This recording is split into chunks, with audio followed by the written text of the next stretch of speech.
أول لو كهك. بعد بكرة. هقول إن بكرة first كهك تسبيحة is this Saturday at 4 o'clock. 4 تسبيحة عشية لغاية 6، ومن 6 ل 6:30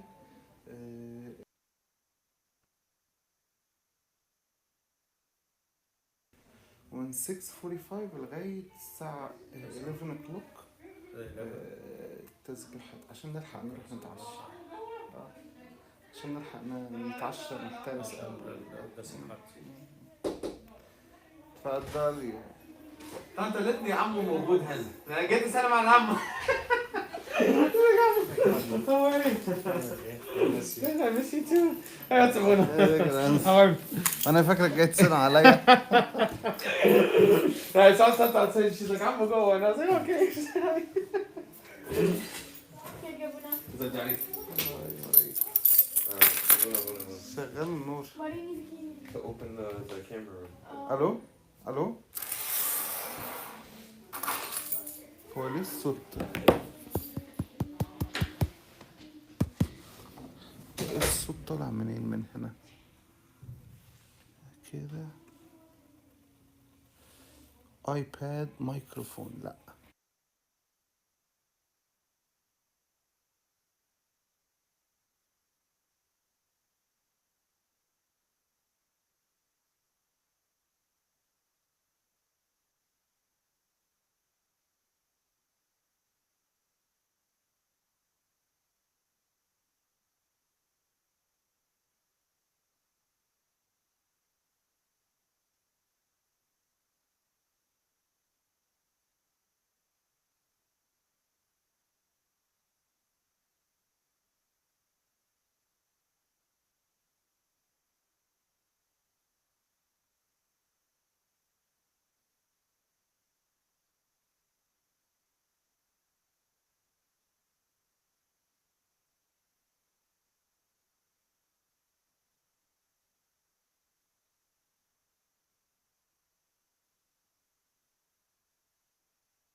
Now it's taken.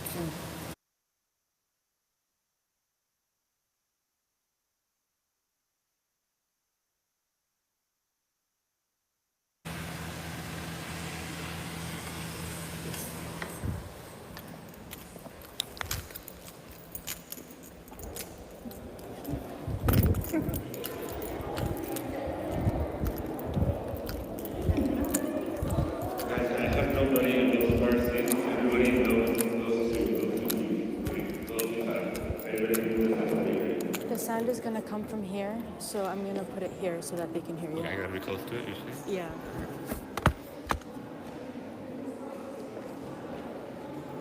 Guys, everybody in this queue. Everybody over here.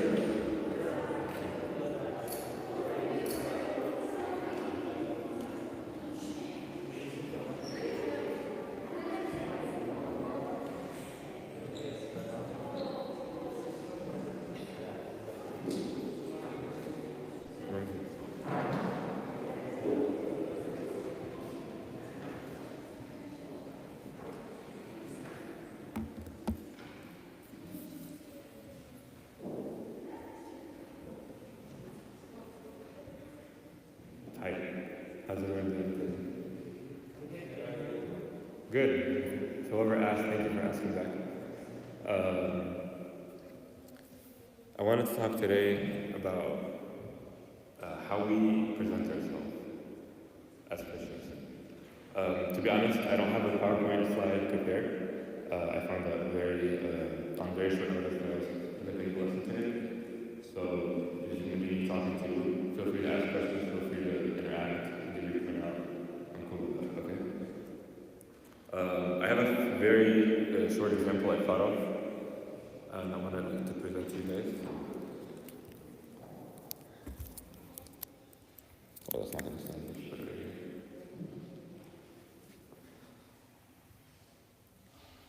Okay, so I just have a very good question. Random guy on the street, okay, offers you water, and he offers it to you in two forms. A fully sealed water bottle with a pack that you know the brand of it, or a random cup. Which one are you going for? Which one do you trust? Yes. The word is so anyway, okay, cool.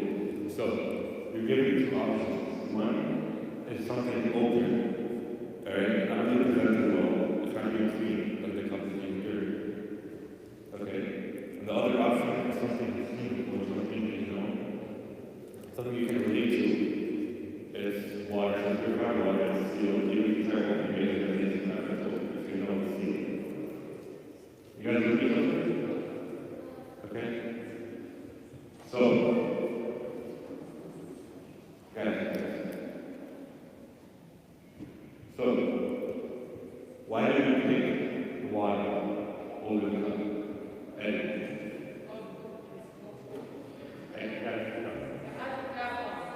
Huh? I had a cap on it? Okay. Do you feel sick? Okay. What else is? What is it? Okay. What else? Yes. You have no idea what the cup has or where the cup has been. Okay. Thomas. Has more water in the cup. Yeah, that's the cup. Yeah, that's okay.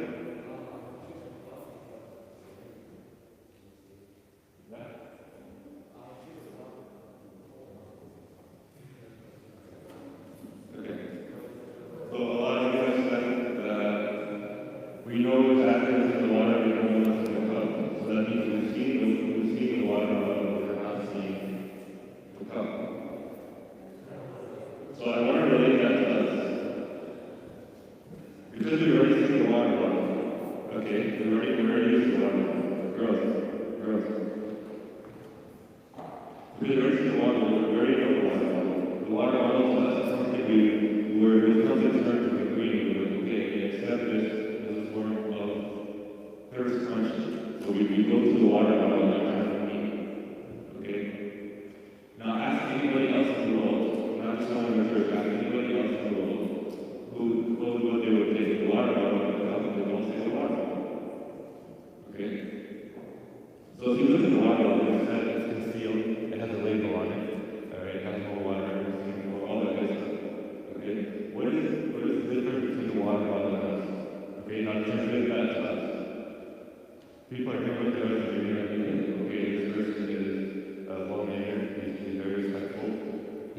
quiet and he calls out his servants. Okay, he's always on the terms of everybody else. Okay, you guys see that analogy that I'm trying to make? What is the back? Eddie, if you guys are not supposed to be, you want to be here, you told me you're going to find it, right? You probably still trying to know where you are.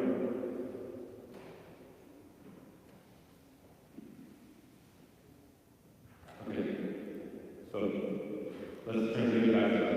Okay, people look at us, people look at the package, and that's how they sell the content. Even though the exact same thing and the content is the same thing is in water bottle. Actually, I poured a lot of water bottle into the cup and then I realized that you're going to figure out that there's a hexagon without in the back. So what's inside the water cup is exactly the same that's in the water bottle. Nobody picked the cup. Nobody picked the cup.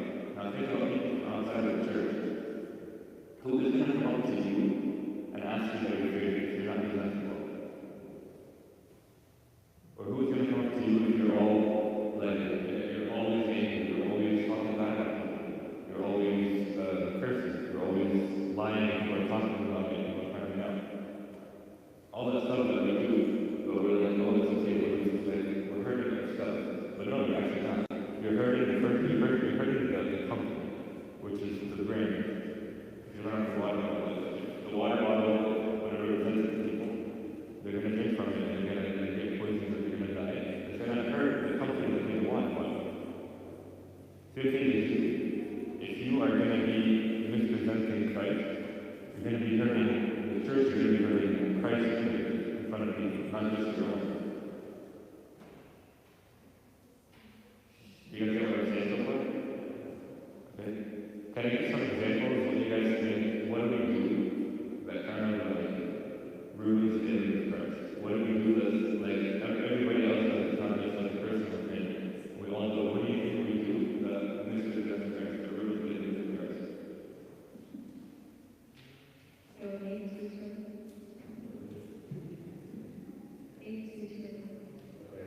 What else?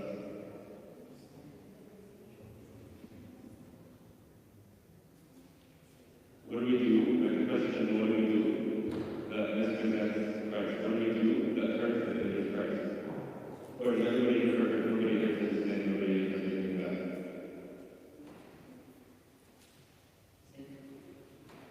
Okay, I want something a little bit more depth. What's sin?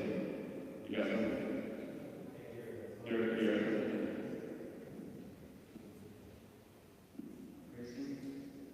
Cursing, great. Big one. Yes. Lying.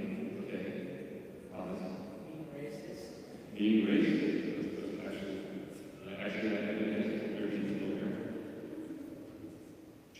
Gossiping. Gossiping. Gossiping. One more from the relative group to do it. One more. Anything. Anything at all. I'll take it. Absolutely.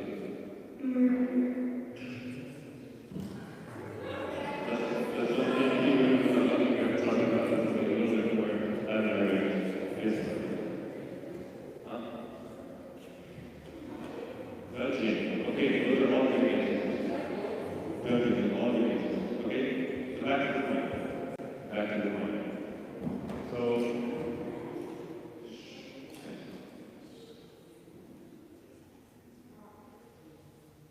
okay, so all of the stuff that we do, that we guys said, it says judging, it says gossiping, it says cursing, it says lying.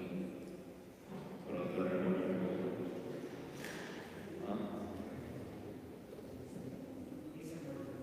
Well, those again, a little bit I really hope that you guys have committed murder at this age, at least.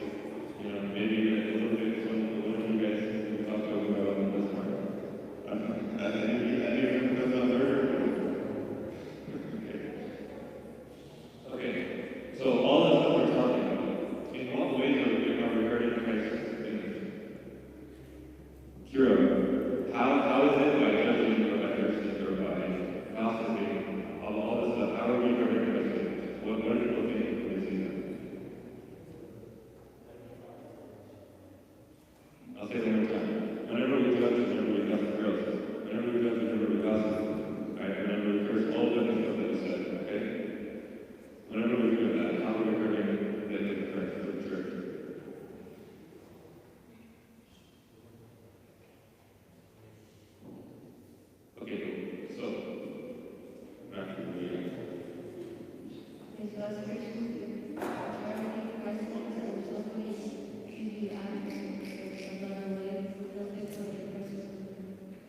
just somebody else pretty much. It said that as Christians we're supposed to be what? Christ-like. And the word Christ-like is supposed to be acting like Christ. Whenever this is done, this should be, oh, so this is what Christ, or this is who Christ was. This is what Christ was doing. Okay? You have a question? Answer. Go for it. We should be role models like a God.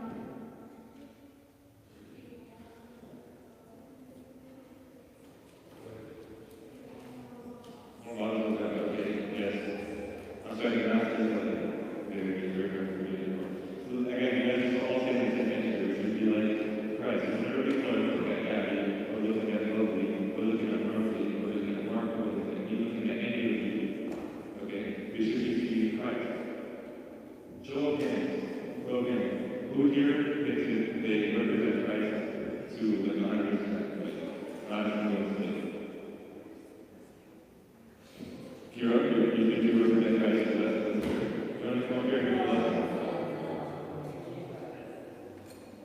I'm just saying, if you really believe so, I'm not going to I'm actually going to in church, yeah. So you meet in the church, you represent Christ to us. So what happens outside the church? What's the difference between inside the church and outside the church? Also, so how can we represent Christ as well in the church but not outside the church? No? Oh, and not in the church, so what's the difference? What's the difference? So you think inside the church is better than outside the church? Okay. So actually, I was thinking, maybe the perfect point. You made my transition into the next part of the So, a lot of us, Preston has done this, and please add the comments down below. Eddie, move next to Roman.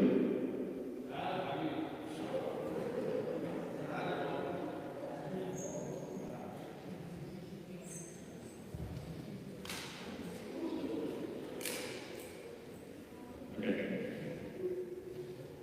A lot of our actions are different on Sundays than it is on Monday. Sunday morning than Sunday night. Meaning, a lot of us here on Sunday morning are doing it really early. We're going to really early. You know, we're going to stay, we're going to pray, we're going to convene. Sunday school, we're really good. We're pretty Christian. For 4 to 5 hours. And then what happens after those 4 to 5 hours? What happens after we go outside of church? How many of us are meeting together and know we're going to the house and go out of this? Girls. How many of us are meeting instead of going to the house and go out of this? How many of us are, like, whenever we see someone on that, we're always doing the dirty deeds, you know? Or always questioning her about what she's doing. Look what he did yesterday, right? Did you hear about what happened with him and whatever the guys did, the gun things, whatever? Always comes back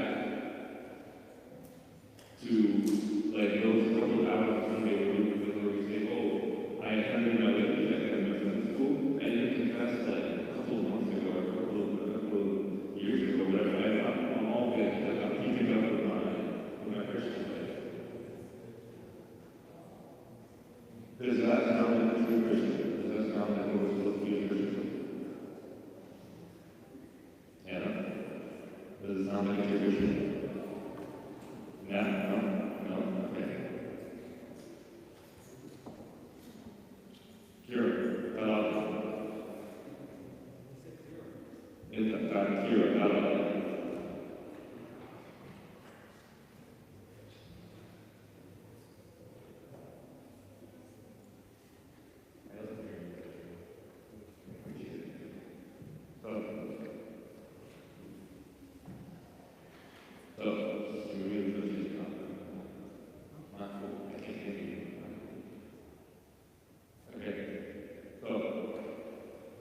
What do we do? Or what are we supposed to be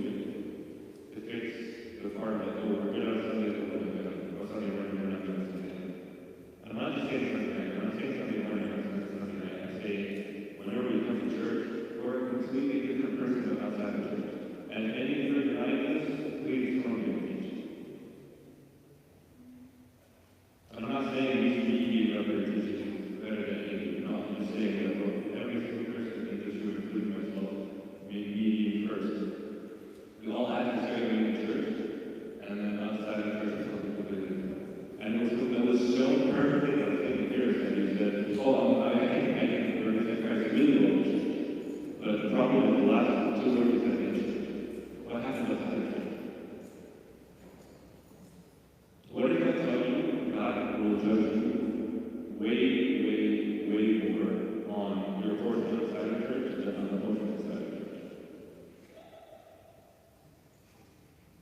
Like, what if I told you that you coming to church, right? God says, okay, this is this part of it, yeah, this is fine. But then, 90% of the time, what is it about? If you guys don't want to be here, you can basically call your parents and go home. I will present on you in that part.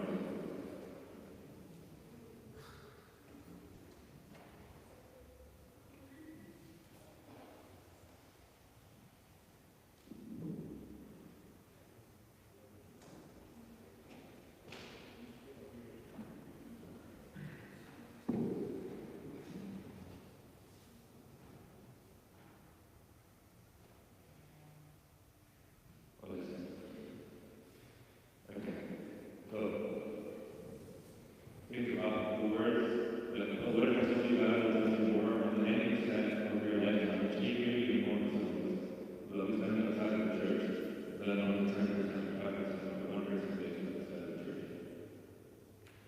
How many hours are you doing? How many days are you doing? Huh? How many days are you doing? Yeah. 11 days a week. 11 days a week. How many hours a day? Huh? 24, right? What's 24 times 7?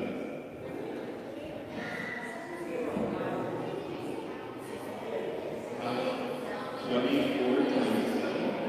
Not in that shelter. 24 times 7. So, according to Kira's calculation, there are 168 hours in a week. 168 hours in a week. Right? Okay. How many hours does Sunday the week last? That's it. Okay. So say we're the average of the liturgy hours on Sundays are 4 hours. So let's say here we all attend the liturgy on Sundays, right? And we're all like perfect attendance, never miss. Okay? So in a week, we spend 4 hours out of 168 hours in church. Now let's add an hour about 8 hours on Sunday school. Okay? Let's add an hour for the games and another hour for the congregational somewhere. Okay? So give me what's 16 divided by 168. 160 divided by 168.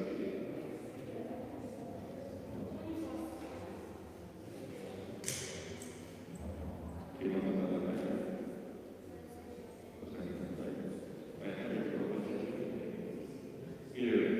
So, about 5% of a week, 5% of a week is spent in church.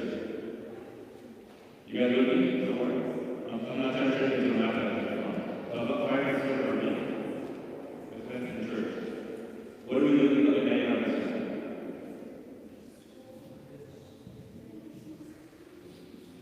Let me ask this instead. How many of you guys here, if you go home with a 5% on an exam or 5% on other results? But how many of you are able to go home with a 5% on the exam and not expect the biggest author concentration here? Please show of hands. Mark your hands. Okay.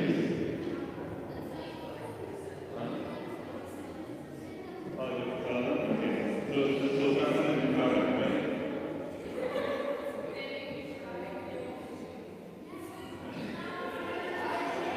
Okay, so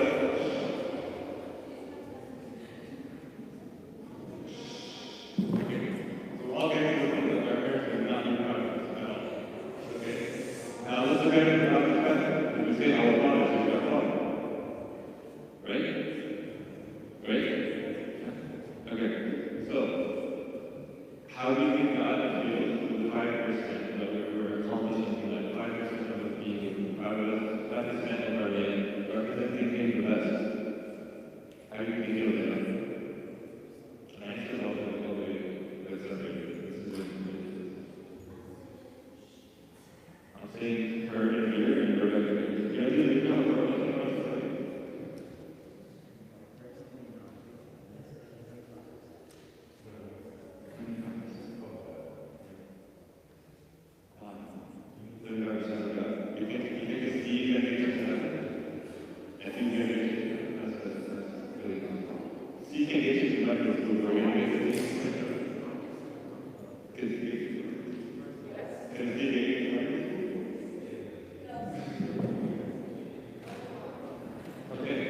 So that's the point, back to my point.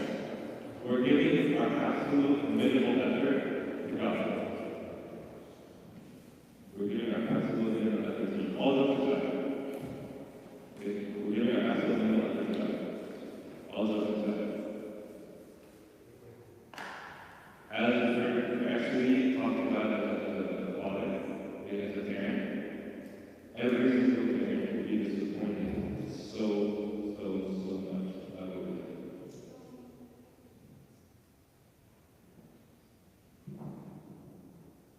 Every single parent will be so disappointed. 5%. Think about that, 5%. You don't even like 5% of that anymore. You don't like 5% of anything. You're giving God nothing. But in return, you're expecting everything. You're expecting life to be good. You're expecting, why is our powers shutting down all of our lives? How come we can't do this stuff and that stuff? How come we're going through this? How come I can't pass this exam? How come we're going through this hardship in my life? And then you turn around and you're still God 5%.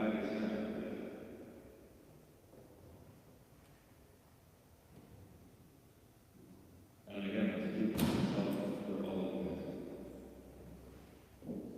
It's disturbing. Not just disturbing. But everybody here, guys, hey, who loves God? Everybody's like, raise your hand, like, oh my God, God loves so much. God is everything to me. I would give up my time like God. But then when you ask them, oh, 3 hours a week, or 3 hours of God, of just you and God. No distractions. Whenever you're asked to not talk to anybody, whenever you're asked to just give your undivided attention to God for those 3 hours,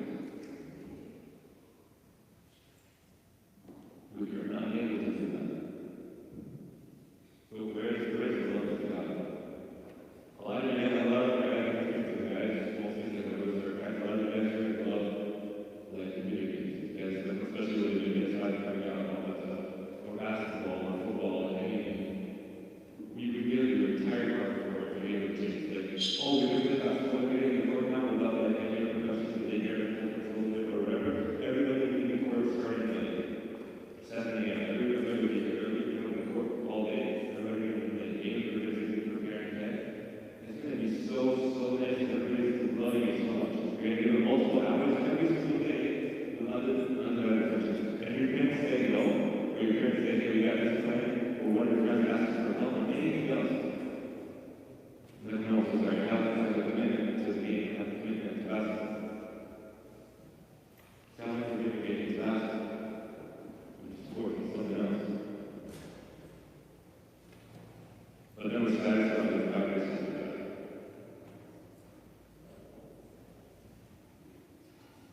But as I'm speaking, I was saying that everybody's like talking to their neighbors or on their phones or distracted with behavior or whatever. Can you give an X of 0 for the 1% about it? Paying attention. Yes, sir.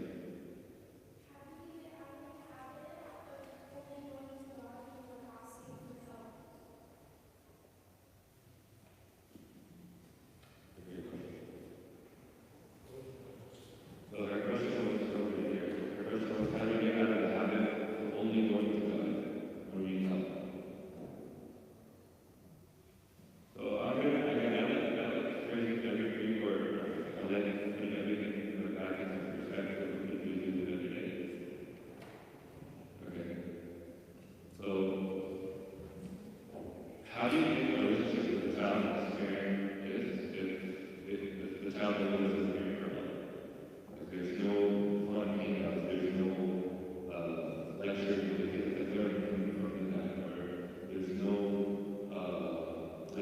science kind of with that, we're just sitting at home together and all this stuff. How do you think that you should do? Huh? I'll say like something about my experience. My mom and my sister have been individuals like about their boundaries and this and that. I've had to spend like the most time with my dad ever. Never been around it. And I was like, okay, cool, we're getting children, we're getting fun. But then like as like they were growing more, it took a lot more energy out of me because I didn't want to leave them alone. It was really hard. So a lot of times I would have to cancel on plans to spend time with them. Then a lot of times I would have to finish work early, or finish studying early, or finish exam early, or have to real stuff to spend time with that. So I realized that as more the more I wanted to spend time with my dad, the more I wanted to show up for my dad and like make sure he's not lonely, the more I had to sacrifice. So the same thing I think sometimes when you relationship with God, the more you want to get close to God, the more you want to actually build a relationship with God, the more you're going to have to sacrifice. God can't come second, and God can be like, okay, you'll come later after I go and finish this time, I'll come to you. After I get through this problem, I'll come to you. God has to come first. It has to be a sacrifice. I'll give him some sleep because I want to spend time with you. Like I've had a long day today, I've had an exam, I've had work, I've had problems with my parents, with my friends, trying to go and sleep. But once you get home, right, and you see your bed, and the temptation is like all day. Right? This is my favorite part, we usually very over, and you just go to sleep around because it's so tired. Once you pick to go and say, right, even if it's just like a small order or something, and you can still part of it. Instead of going straight to bed, God looks at that, and in his eyes, your love for him is expanded, but your heart is being a little bit more full of it. Just because you sacrifice sleep for like 5 minutes or whatever it was. Another example could be if you have plans with friends or whatever, and you know going to those plans is gonna like you're gonna come back home really late at night and you're gonna be so tired you don't want to sleep. Or you have plans during like a Saturday night and stuff where your friends want to go to like I don't know, Busch Gardens or whatever on Sunday because it's like or whatever it is you're doing, all members of this. Whenever you say no, like you have to go after, or no, you guys can get me, I prefer going to Liberty. God is up to you, like, oh, you sacrifice, but she sacrifices, she wants to live with you. You must really care about her to give up all of this. Because I know this, he knows I'm going to be hungry, but he gave up all of this to me. So, like, answering the question, I think, if you want to just not go to God, whenever something wrong, you have to build the relationship from the start. Always pick him from the beginning. Before anything bad happens, pick him. So then when something bad happens, it's not that God, I know it's difficult to get months, or I know we haven't been communicating, or I know I haven't been praying, and this and that. God really loves us, but I really need help on this one. You never want to do that, like, even if you're with you. You never want to be going to your friends like, oh, I know I haven't spoken to you in like a week, but they're really helpful in this action. So you come and help me out. Eventually, like, yeah, no, we'll do it. Like, once, twice, 3 times, but then eventually you're not going to be like, I haven't spoken to this guy in weeks or months, and he only comes to me and means something.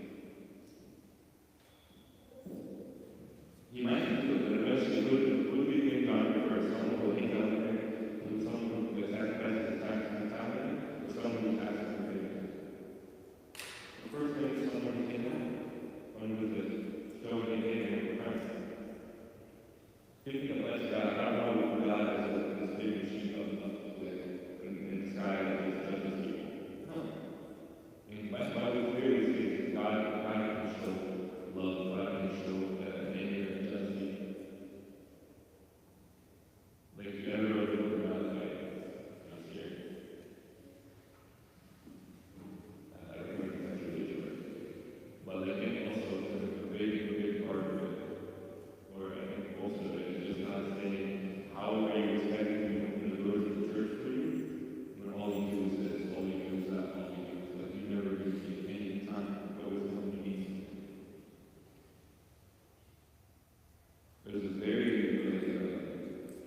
verse in there. Hits hard. I don't know if I can find it in time. Like, I think the whole gist of it says that let not one candle, but let not one candle from you or really from you in my church or in my house. This is how I hear my house. Because people are just disrespecting his house. Okay, and then disrespecting him. And then only came to him whenever they felt like it was appropriate, whenever they felt like, okay, this is a good time for me to go. There was no love relationship. There was no love relationship. So why am I saying all this? Right? I know that this is really a very down conversation, being very monotone, very. But why are we saying all this? It's not being said, right? I know that it's a lesson we give all the time when New Year's coming. New Year, new me. It's just if you don't do it in the New Year, start changing. You should start now, right? The difference between January and December are really big. And by the way, whatever things, whatever 2021 is, everything in 2020 that happened that's going to disappear. Please don't put it in your mind. You're going to lose. Life is not going to change anything right now. Okay? So we'll start now. Start giving your all to God now. Start sacrificing stuff for God now. If you're sitting at this, if you go to a Bible study, or you're going to I recently had this conversation with two of my kids. And I was listening to the class together. And they were like focusing really well the first like 2 or 3 weeks. And then it came time for the formation of the saints. And they sat down a little bit. And then finally the next day, and it was all downhill from there. Conversations, jokes, memes, texting, like all very distracting. So the actually wasn't that I started talking about what happened when we were all together. It was something really to look at that. And I was like, no, you're right. He was like, no, I'm anywhere. It's like in the end. And I was like, yes, but just in the end.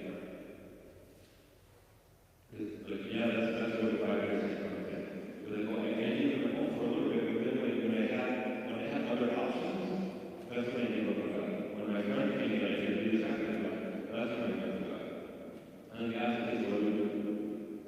So this is something I feel like the message told me all the service that the service is going for me, and Christian that will do that too. If you're sitting next to someone that will distract you, whether it be religion, Bible study, and tzedakah, and even in school, I'll tell you this is like if you're sitting next to someone, or if you're with someone, in life, walking with someone to distract you, move.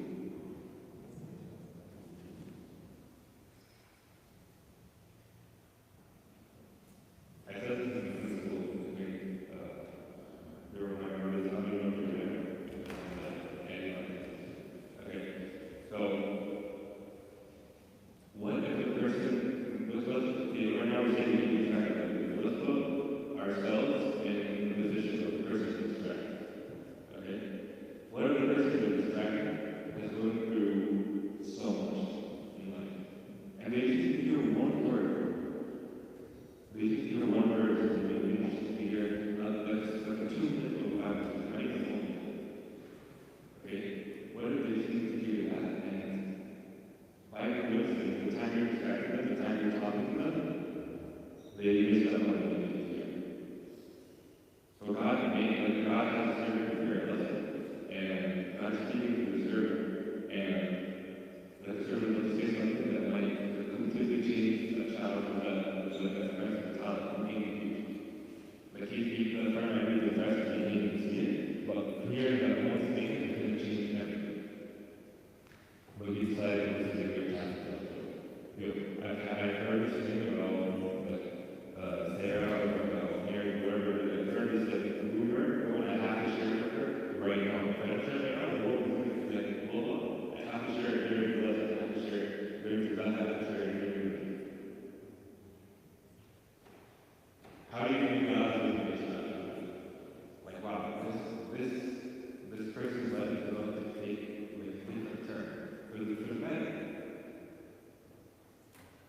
But because of dating, because of you, because of whatever it is, like now we're trying to go through this tribulation a little more.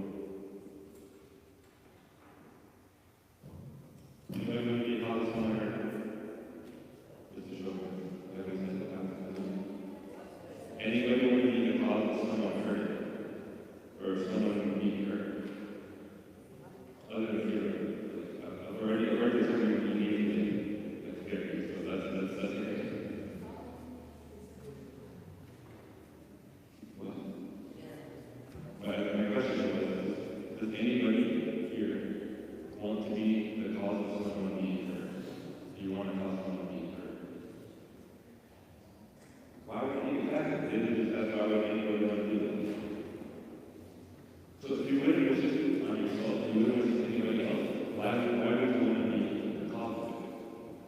Why distract that person during the week? Why distract that person during the that's how the Bible study? And that one word that they get hurt, your sister and family.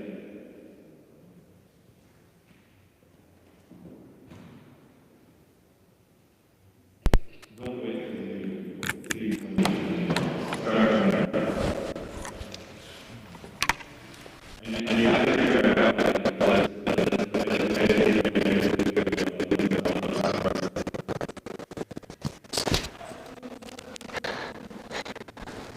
it's not going to work like that. Okay? You have to take time and look at tonight. Don't wait till tomorrow. You have to wait till tonight. Sorry, like I said, don't wait till tomorrow. You gotta do it tonight rather than home. Say on the edge of the door is so in front of the prayer corner, perfect, or like an altar that you have, perfect. Say in that area, just for like a good 5-10 minutes. And evaluate yourself. What do I need to do to build my relationship with God?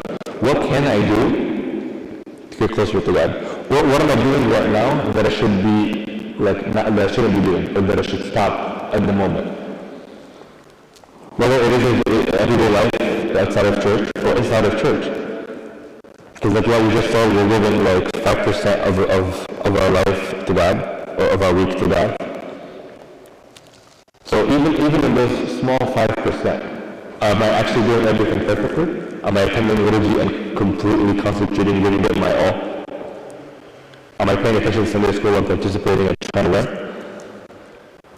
Am I praising Tasbihah with my voice and I'm losing it all every single Saturday because I just love it so much and I want to show God how much I love Him? Sit with yourself, evaluate yourself. And I'm doing it too. But don't wait for the new year. Don't wait for something to start and push you. We've heard so many stories, especially with the virus nowadays, that people just not, like, they go to sleep and not waking up the next day. There's no point in waiting. You gotta start now, because maybe if we wait, we're not gonna get a second chance. And then there's not anybody that can help us. So again, all the things I've said, I'm saying it to myself first, and first before all you guys. What are we doing to help get ourselves closer to Christ? And most importantly, what are we doing to help others get closer to Christ? Back to my water bottle and the water cup analogy, and I'm going to end with that. The reason people go to the water bottle before they go to the cup, that's not their business, because they know the water bottle. And nothing is different when it comes to us. People know you. People don't know Jesus. And it's really sad to say that people don't know Jesus. But they know Thomas. They know Stephen. They know Yusef. They know Anna. They know Margie.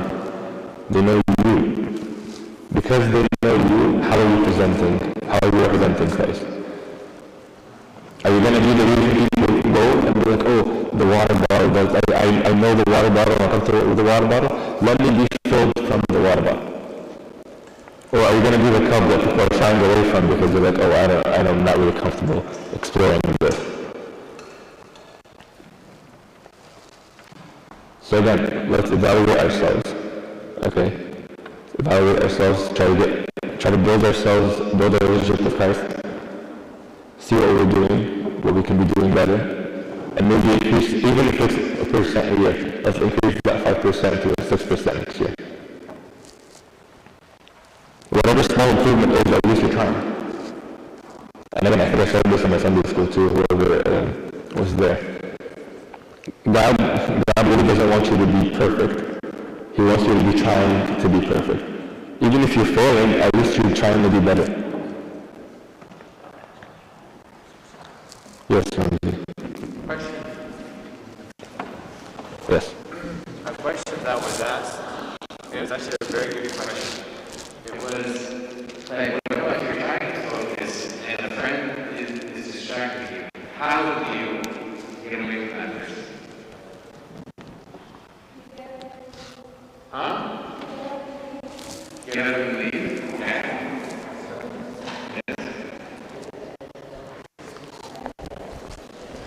Yes. I like that. Good thing. Stop.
And I want to add something to that too, because I was asked the same question, and then they were like, I don't want to be rude to them. Like, I don't want to tell them, hey, can you like let me focus? I'm trying to focus on liturgy or whatever. I don't know if my answer, like, or whatever I said was a good answer to the question, but I'd ask them that, would you really rather be rude to God than to a friend? Because what you're saying, that I want to be rude to my friend, you're pretty much saying, okay, I'll indulge in the conversation, I'll make sure he's satisfied and stuff. That's okay, well, not takes it all the time for me, at least about all the time to understand. That's pretty much what you're saying. So also think about that part next time, like, oh, I don't want to be rude. Well, you're choosing them over God, essentially.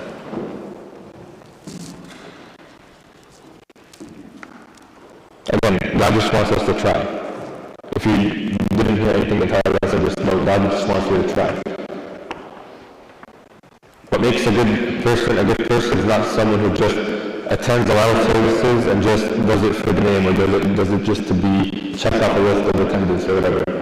makes a good person is a person who's trying to actually be good, a person who's trying to improve himself every day. In whatever aspect you take, just try to improve yourself every day.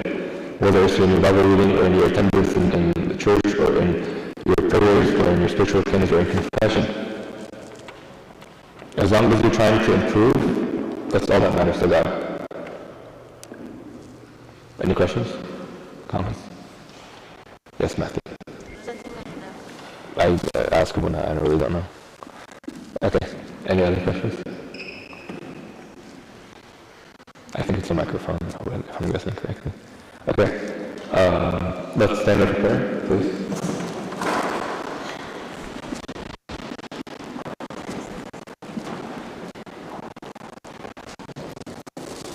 In the name of the Father, Son, and Holy Spirit, God, and